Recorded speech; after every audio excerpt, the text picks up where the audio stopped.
byacu.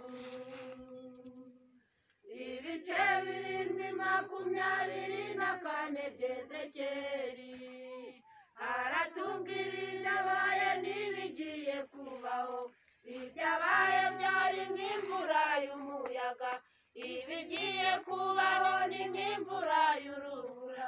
Nyamara ibikomeye bigeze ku bitugu byacu. Yemwe mwibuke bya bihe byashize byahitanye benshi cyane. Imana yabashigarije mwe kwari ukugira ngo mwihane.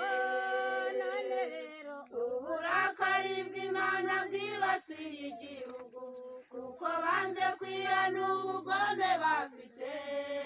Nicyo gitumye ibiruzi bya mbere bigarutse, ko mwakize ibya mbere ibise byo muzabikira. Yemwe mwibuke bya bihe byashize byahitanye benshi cyane.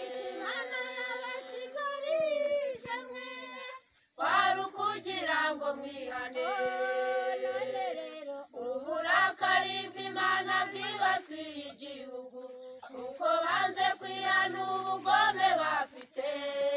Nicyo gituma ibibazo bya mbere bigarutse, ko mwakize ibya mbere ibise byo muzabikira.